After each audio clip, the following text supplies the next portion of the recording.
மாதிரி நெறைய பேர் வந்து வேண்டுதல்கள வச்சுட்டு, அத செய்ய முடியல அப்படின்றதுக்காக வேண்டி, அதுக்கு ஏதாவது மாற்று வழி உண்டா அப்படின்னு கேட்கிறோம் உண்டு.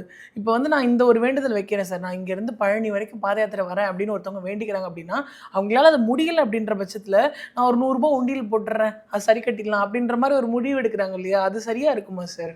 நீங்க இந்த பிரபஞ்சத்த ரொம்ப லேஸ்ல எடை போடுறீங்க. அதுக்கு மேல இருக்கிற ஒரு பலம் தான் தெய்வத்தோட பலம். ம். நீங்க எத சொல்றீங்களோ, அங்க பலம் அதிகம். நீங்க எப்படி வேண்டுறீங்களோ, அந்த அடிப்படையிலேயே இல்ல அந்த வடிவத்திலே இப்போ ஒருத்தர் என்ன பண்றாரு, நான் வந்து இப்படியெல்லாம் சரியாயிடுச்சு அப்படின்னா, அவரோட பிரச்சனைகள் சரியாயிடுச்சு அப்படின்னா, என்னால இன்னைக்கு ஸ்ட்ரென்த்துக்கு என்னால முடிஞ்சது, நான் வந்து ஒரு 1 கிலோ வெல்லம் வாங்கி தரேன். ஆ.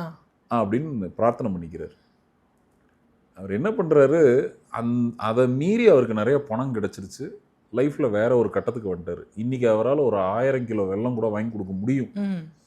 அவர் என்கிட்ட வந்து கேட்கிறாரு, "இங்க பாருங்க சார், நான் வந்து இப்படி தான் உண்மையிலேயே பிரார்த்தனை பண்ணேன்.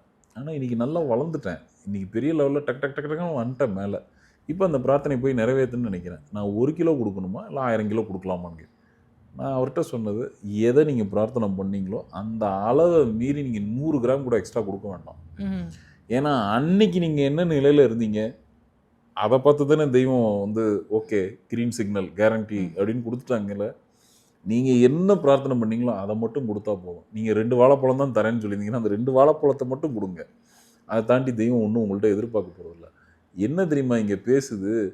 நம்மளோட சத்தியம் இருக்கு இல்லையா? நம்மளோட வாக்கு. அதுக்கு தான் அங்க பலம் அதிகம்.